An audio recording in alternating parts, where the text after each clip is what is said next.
बहुत बहुत धन्यवाद संचालक रामशंकर वर्मा जी। सबसे पहले मैं खंड खंड भारत को एक सूत्र में पिरोने वाले भारत रत्न सरदार वल्लभ भाई पटेल का नाम लेते हुए आरक्षण के जनक छत्रपति साहू जी महाराज का नाम लेते हुए वीरता के प्रतीक छत्रपति शिवाजी का नाम लेते हुए जिनकी बदौलत हम सबको न्याय मिलता है, हक मिलता है, ऐसे अपने बाबा साहब अंबेडकर साहब का नाम लेते हुए भगवान बुद्ध को याद करते हुए आज इस गोंडा की धरती पर कुर्मी महाकुंभ के बैनर तले जो आज ये स्वजातीय बंधुओं का, कुर्मी भाइयों का जो ये महाकुंभ लगा है, जो ये जमाना लगा है, आप सबका, आपका बेटा, आपका भाई जय करण वर्मा एक जोरदार तालियों के साथ हार्दिक स्वागत अभिनंदन वंदन करना चाहता है। हमारे मंच पर आज इस कार्यक्रम की अध्यक्षता कर रहे हम लोगों के साथी श्री राकेश वर्मा जी इस कार्यक्रम में दिन रात जिनका आशीर्वाद हम सबको मिलता रहा, दिन रात अपने अनुभवों को जिन्होंने इस कुर्मी महाकुंभ को सजाने का काम किया, ऐसे हमारे गार्जियन एक जिला पंचायत सदस्य श्री चंद प्रताप पटेल साहब, दूसरे हमारे कर्रार साथी जिनके एक अनुभव का मैं कायल हूं, जो इस कुर्मी महाकुंभ को अपनी लेखनी से लेकर के विधानसभा में भी क्षेत्र में जगह जगह कार्यक्रम लगाकर तैयारी करने का जो हम लोगों का सहयोग किया, ऐसे हमारे वकील साहब आदरणीय नंद किशोर वर्मा जी, दूसरे हमारे साथी जो एक बार नहीं, दो बार नहीं, कई बार जिला पंचायत लड़ते हैं और यहाँ की जनता हमेशा उनको जीत दर्ज कराती है, ऐसे हमारे साथी आदरणीय जगदीश पटेल साहब, हमारे यहाँ कर बैठे आदरणीय श्री अनिल वर्मा जी और एक तेज तर्रार साथी जो कभी भी कोई भी आदेश निर्देश कहीं भी जाना आना जिनके मन में टाल टटोल नहीं है, ऐसे हमारे साथी पंकज चौधरी साहब। मैं आप सबका इसलिए आभारी हूं, कुर्मी समाज की संख्या गोंडा में 1 लाख नहीं 5-5 लाख है, पर कभी कुर्मियों का जमाना नहीं हो पाया। मैं धन्यवाद देना चाहता हूं अपने साथी अरूप प्रकाश वर्मा जी को, जिन्होंने एक चर्चा के बाद इन्होंने कुर्मी महाकुंभ का बीड़ा उठाने का काम किया और आज ये तस्वीर जो आपके सामने दिखाई पड़ रही है, आप सभी सम्मानित साथियों ने उसको करने का काम किया, इसलिए मैं आपके लिए जोरदार तालियों के साथ आपके जज्बे को सलाम करता हूं, आपके उत्साह को नमन करना चाहता हूं। के गार्जियन आदरणीय रामेश्वर पवन साहब, आदरणीय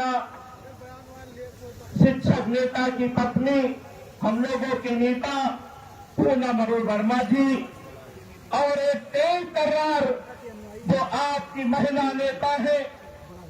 हमारे बीच में बैठी है, जिनकी एक अलग पहचान है, श्रीमती कमलेश निरंजन साहब। दूसरी हमारी नेता सविता वर्मा जी का, इस महिला नेताओं का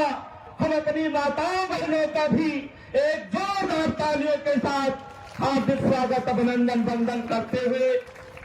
साथियों दो शब्द रखते हुए अपनी वाणी को विराम देना चाहूंगा। सरदार वल्लभ भाई पटेल का नाम आज देश और दुनिया में अगर जो गूंजता है तो इसलिए नहीं गूंजता कि उन्होंने अपना जीवन अपने परिवार के लिए, अपने खुशहाली के लिए देने का काम किया। सरदार वल्लभ भाई पटेल का नाम इसलिए गूंजता है कि उन्होंने खंड खंड भारत को एक सूत्र में पिराने के लिए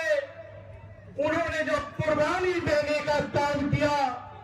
प्रधानमंत्री जैसे कुर्सी को लात मारने का काम किया।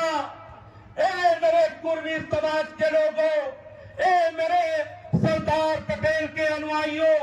हम सरदार पटेल को जैसा नहीं हो सकते, लेकिन उनके रास्ते पे चल करके हम अपने कुर्मी समाज के साथ यह पढ़ लेते हैं कि कोई किस दल में काम करता है, कोई किस संगठन में काम करता है, ये हमारा मुद्दा नहीं है। हमारा मुद्दा है सरदार वल्लभ भाई पटेल की प्रेरणा से है कि अगर जो उन्होंने देश के लिए कुर्बानी देने का काम किया है तो ये मंच, ये कुर्मी महाकुंभ कुर्मी समाज के हित के लिए, कुर्मी समाज के सम्मान के लिए, कुर्मी समाज के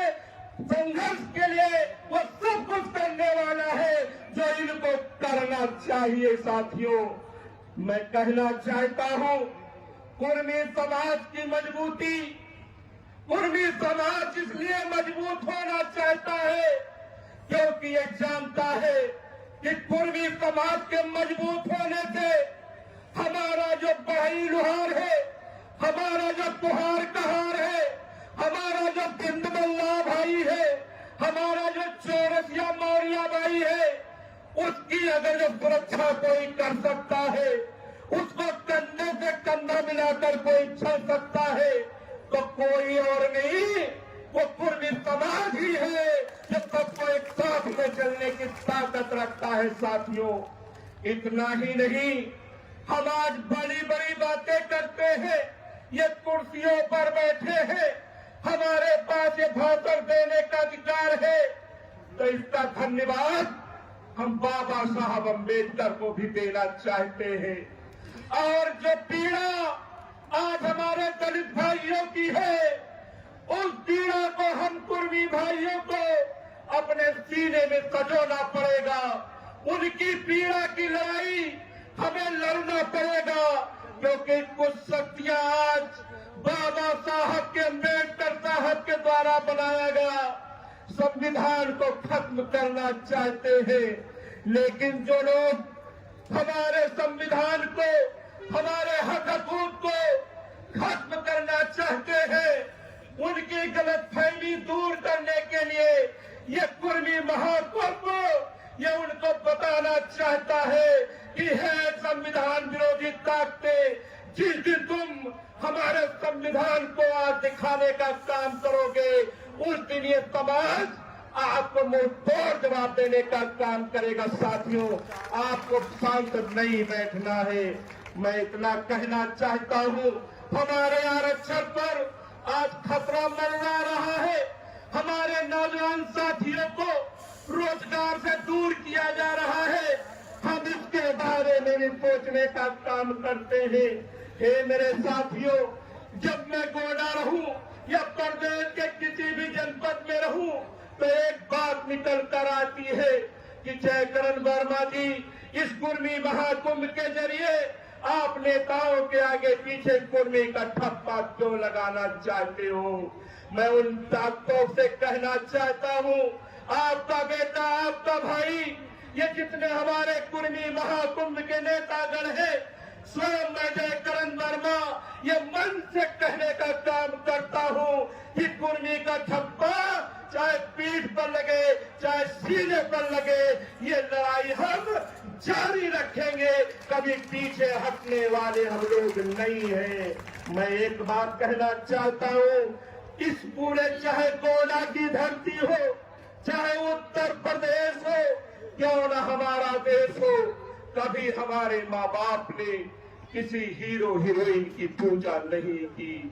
कभी हमारे परिवार ने किसी गुंडा गुंडे अपराधी की पूजा नहीं की। कभी हमारे माँ बाप ने किसी धनवान की पूजा नहीं की। आज यह देश, यह गोंडा की धरती अगर जो पूजा करती है तो उसकी करती है जो समाज के लिए जीने का काम करता है, जो समाज के लिए मरने का काम करता है। जैसे आज पूजा हम अम्बेडकर साहब की करते हैं, सरदार पटेल की करते हैं, अपने महापुरुषों की करते हैं। मेरे साथियों, मैं आपसे कहना चाहता हूं कि राजनीतिक भागीदारी एक मुख्य बिंदु कुर्मियों का रहता है। गोंडा में मैं जब तक चला, गांव-गांव चला, ब्लॉक चला, एक पीड़ा मेरे अंदर गूंजती है। मैं आप अपने कुर्मी भाइयों से कहना चाहता हूं, क्या मैं ये पीड़ा अपने आंगन में नहीं कहूंगा तो किसके दरबार में जाकर कहने का काम करूंगा? हे मेरे कुर्मी समाज के लोगों, हे मेरे गोंडा के साथियों, आपकी संख्या यहाँ पर 40-50 हजार नहीं है। आपकी संख्या यहाँ पर 1-2 लाख नहीं है। आपकी संख्या यहाँ पर 5-5 लाख है। लेकिन क्या कोई दल आपके बेटे को प्रमुख बनाना चाहता है? क्या आपके बेटे को कोई विधायक बनाना चाहता है? क्या आपके बेटे को कोई सांसद बनाना चाहता है? नहीं चाहता, क्योंकि लोगों को भय है। मेरे गोंडा के कुर्मी समाज के लोगों को डर लगता है कि अगर जो गोंडा के धरती पर ये कुर्मी समाज जाग गया और अगर इसने अपने हाथ हथियार को बांध लिया तो अन्य किसी की राजनीति खत्म हो जाएगी, क्योंकि हमारी संख्या लाखों में पाई जाती है। मेरे समाज के लोगों, आपके अंदर वो ताकत है, आपके अंदर से कोई नेता हमारा, कोई नौजवान जरा प्रमुख बन सकता है। मंच पर बैठे नेतागण कोई इसी में से हमारा सांसद और विधायक बन सकता है। मैं कहना चाहता हूं साथियों कि अगर जो आपके खून ठंडे हैं तो आप अपना खून गर्म करना पड़ेगा। आप बात आती है राजनीति तो राजनीति का जवाब राजनीति से देना पड़ेगा। अगर जो आपके मन में ये है कि जहां मैं हूं यही ठीक है तो हमारे आपको बनाने वाला कोई पृथ्वी पर पैदा नहीं है। साथियों, मैं एक बात कहना चाहता हूं साथियों कि राजनीतिक भागीदारी के साथ साथ मैं एक बात कहना चाहता हूं कि अगर जो कुछ लोगों को लगता है कि कुर्मी समाज गोंडा में इतना ज्यादा है और डरा है, सहमा है, ये अपना हक अधिकार मांगने के लिए गूंगा बहरा है, तो मेरे शोषण करने वाले लोग, आपको जताना चाहता हूं और बताना भी चाहता हूं, ये कुर्मी महाकुंभ ने जो लड़ाई ली है ये यही शांत नहीं होगा। ये लड़ाई तब तक जारी रहेगी जब तक हमें हमारा हक अधिकार नहीं मिल जाता है। मेरे साथियों, मैं एक बात और कहना चाहता हूं, किसी की गलत फहमी अगर जो है ये कुर्मियों का जमाना करके ये आयोजक मंडल आज नहीं तो कल अपने घर बैठ जाएगा, तो वो अपनी गलत फहमी दूर कर ले। अब गोंडा की धरती पर कुर्मी समाज का उत्पीड़न अगर जब कहीं भी होता है तो 1 नहीं 10 नहीं, पूरा पूर्वांचल का कुर्मी आपके साथ मिल करके लड़ाई लड़ने का काम किया जाएगा, मुंहतोड़ जवाब देने का काम किया जाएगा। मैं आप सभी का आभारी इसलिए हूं कि जब मैं गोंडा आया, आदरणीय मास्टर साहब अरुण प्रकाश जी से मिला, इनसे चर्चा हुई, तो जो बात इन्होंने बताया था यहाँ के समाज के लोगों के लिए वो गलत साबित हो गई। यहाँ का कुर्मी बहुत लालायित है, बहुत उत्साहित है। इतना उत्साह मैंने अन्य जिलों में नहीं देखा। जरूरत है हमारे जैसे नेताओं को अपने गिरेबान में झांकने की। अगर जो हम सोचते हैं कि हम बंद कमरे से अपनी लड़ाई लड़ेंगे कुर्मी समाज की, तो ये संभव नहीं है। आज गोडा के लोग आप जैसे नेताओं के साथ खड़े हैं, तो हमारा कर्तव्य है कि जहां हमारे साथियों का पसीना गिरे, वहां जयकरण वर्मा का खून नहीं बहता है, तो कोई गम नहीं होना चाहिए। साथियों, आज मैं पुनः आप सभी जो हमारे पत्रकार साथी हैं, जो हमारे तमाम ब्लॉक और विधानसभा क्षेत्र के साथी हैं और हमारे जो अन्य जनपदों से आए साथी हैं, मैं आप सबका पुनः एक जोरदार तालियों के साथ हार्दिक अभिनंदन वंदन करते हुए एक नारा के साथ अपनी बात खत्म करना चाहूंगा। सरदार पटेल अमर